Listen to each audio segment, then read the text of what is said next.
নাম ৰফিকুল ইছলাম শিকদাৰ। মই senior professor হয় এই কলেজত। এইটো কলেজ হ'ল হামিদাবাদ কলেজ। আমি বৰ দুখৰ বিষয় যে আজি আমাৰ এই কৰ্মবিৰতি পালন কৰিবলগীয়া হয়। আমি মোষ্ট ছিনিয়ৰ, কাৰণ যেতিয়া 2013-ত আমাৰ কলেজখন পদ প্ৰভিঞ্চিয়েলিষ্ট হয়, কিছুমান পদ মানে গভৰ্ণমেণ্টৰ কিবা মেৰপাকত মানে এইটো প্ৰভিঞ্চিয়েলিষ্ট হোৱা নাই। তাৰ কাৰণে আমি কেইজনমান প্ৰবক্তা আৰু আমাৰ অফিচ ষ্টাফ, গোটেই অফিচ ষ্টাফৰ হোৱা নাই, মানে প্ৰভিঞ্চিয়েলিষ্ট হোৱা নাই। নোহোৱাৰ কাৰণে যেহেতু কলেজত আমি কৰ্মৰত, আমাৰ গভৰ্ণিং বডি আছিলে, যিবিয়ে ক'লে যে আপোনালোকক আমি কিবা এটা ৰিমুনাৰেশ্যন দিম, আপোনালোকে কলেজখন চলাই যাব লাগিব আৰু আপোনালোকে ক্লাছটো কৰি দিব লাগিব। যেহেতু আমাৰ পলিটিকেল চায়েন্স, মই হেড অফ দ্য ডিপাৰ্টমেণ্ট, আমাৰ পলিটিকেল চায়েন্সৰ বহুত ষ্টুডেণ্ট, প্ৰায় 600-700 ষ্টুডেণ্ট আমাৰ পলিটিকেল চায়েন্সৰ, কিন্তু পলিটিকেল চায়েন্সৰ আমাৰ ডিপাৰ্টমেণ্টৰ এটাও ছাৰৰ পদ প্ৰভিঞ্চিয়েলিষ্ট হোৱা নাই। নোহোৱাৰ কাৰণে আমি ৰেগুলাৰ ক্লাছ কৰি আছোঁ। আমাৰ জিবিয়ে আমাক এটা মাননি দিয়ে, ৰিমুনাৰেশ্যন দিয়ে, লামচাম এটা দিয়ে, কিন্তু এইটো আমাৰ প্ৰিন্সিপালৰ মানে আপোনাৰ ডিডিঅ'শ্বিপ নাই। কাৰণ প্ৰিন্সিপালৰ তাত ফাইনেন্স পাৱাৰ নথকাৰ কাৰণে মোষ্ট ছিনিয়ৰৰ পৰা আমাক ডিডিঅ' দিয়ে, আৰু সেই ডিডিঅ'ৰ জৰিয়তে আমাৰ জিবিৰ প্ৰেচিডেণ্টে আমাক লামচাম এটা ৰিমুনাৰেশ্যন দিয়ে, সেইটো লৈ আমি ক্লাছ কৰি আছোঁ।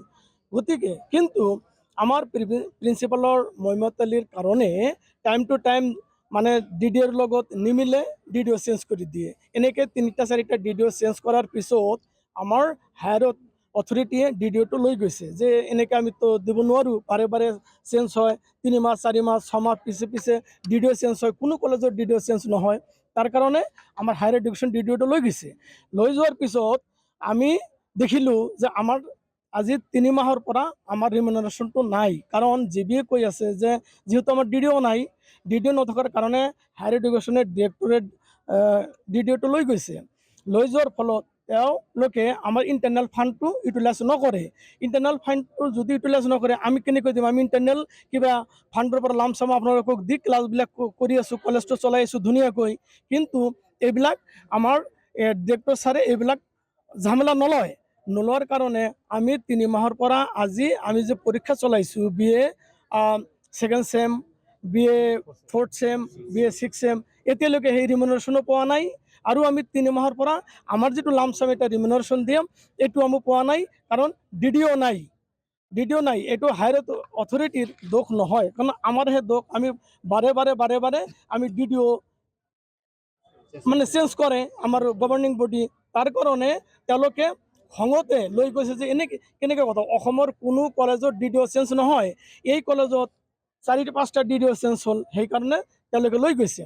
তাৰ কাৰণে আমি অক্ষম, আমি যদি আমাৰ ৰিমুনাৰেশ্যন নাপাওঁ ৰেগুলাৰ, আমি অক্ষম। আমাৰ ল'ৰা ছোৱালী আছে, আমাৰ মাক দেউতাক আছে, আমি লামচাম এটা ৰিমুনাৰেশ্যন দিয়ে, সেইটো যদি নিদিয়ে আমি ক্লাছ কৰিব নোৱাৰিম। আমি কেনেকৈ মানে নাখাই আমি ক্লাছ কৰিম? যেহেতু আমাৰ গভৰ্ণমেণ্টেও আমাৰ 1 টকাও নিদিয়ে, জিবিয়ে লামচাম এটা দিয়ে, তাৰ বিনিময়ে আমি ক্লাছ কৰোঁ। যদি জিবিও সেইটো নিদিয়ে, আমি তাৰ পৰা নাপাওঁ, আমি কেনেকৈ ক্লাছ কৰিম, কেনেকৈ আমি জীয়াই থাকিম? সেইকাৰণে আমি আজি মানে কৰ্মবিৰতি পালন কৰিছোঁ, আৰু এইটো আমাৰ দাবী পূৰণ নোহোৱালৈকে আমাৰ এইটো চলি থাকিব অনিৰ্দিষ্টকাল। ৰাজ আলী, মই জুনিয়ৰ এছিষ্টেণ্ট কৰ্মৰত আছোঁ ইয়াতে। আৰু এই কলেজখনৰ নাম হৈছে হামিদাবাদ মহাবিদ্যালয়। আমাৰ কৰ্মবিৰতি দিয়াৰ কাৰণটো হৈছে যে আমাৰ 2013 চনত কলেজখনৰ 9জন মানুহৰ পোষ্ট প্ৰভিঞ্চিয়েলিষ্ট হৈছিলে। তাৰপিছত আৰু 8জনৰো হ'ল, কিন্তু কিবা দুৰ্ভাগ্যবশতঃ আমাৰ 20ৰ পৰা 25জন মানুহৰ পোষ্ট প্ৰভিঞ্চিয়েলিষ্ট হোৱা নাই। এইটো 2013 চনৰ পৰাই আমি কিবা এটা মান্থলি ৰিমুনাৰেশ্যন পাই থাকোঁ, মাহে মাহে দি থাকে। কিন্তু যোৱা জুন মাহৰ 23 তাৰিখত এটা জিবি মিটিং হয়। জিবি মিটিঙত আমাৰ প্ৰিন্সিপালৰ নিজৰ ইচ্ছামতে মইমতালি কৰি ডিডিঅ'খন চেঞ্জ কৰি দিয়ে। ডিডিঅ'খন চেঞ্জ কৰাৰ পিছত আমাৰ কলেজত আৰু ডিডিঅ' হায়াৰ এডুকেশ্যনৰ পৰা আমাক ডিডিঅ' নিদিলে, মানে যোনে এজনক দিলে, সেইকাৰণে হায়াৰ এডুকেশ্যনৰ পৰা নিদিলে আমাৰ কলেজত।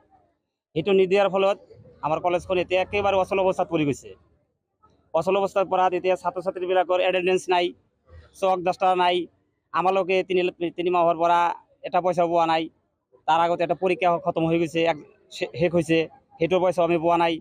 সেইকাৰণে আমি আজি কৰ্মবিৰতি দিবলৈ বাধ্য হৈছোঁ। মূলত শিক্ষক কৰ্মচাৰীসকলৰ পৰস্পৰ লিষ্ট হোৱা নাই। আমি গভৰ্ণিং বডিত বাৰে বাৰে জনোৱাৰ পিছতো আমাক কোনো ধৰণৰ গুৰুত্ব দিয়া নাই।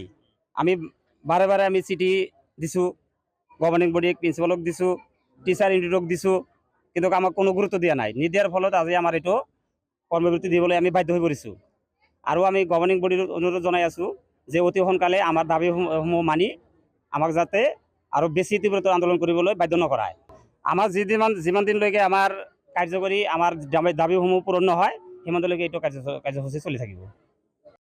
যিমান দূৰ জানো যে আজি 5-6 দিনৰ পৰা প্ৰিন্সিপাল বিনা অনুমতিত কলেজত অহা নাই। ডিৰেক্টৰৰ পৰা বা প্ৰেচিডেণ্টৰ পৰা কোনো ছুটি লোৱা নাই।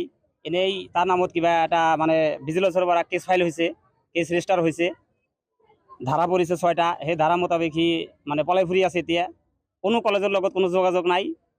কোনে ক্লাছ কৰি আছে, কোনে নকৰি আছে, তাৰ কোনো গুৰুত্ব নাই। এইটো বহুত দিনৰ পৰাই চলি আছে। আৰু ইনচাৰ্জ আজি মই জনামতে আবু বকাৰ ছিদ্দিক ছাৰ আছে, আৰু প্ৰিন্সিপালে ছাৰ এতিয়া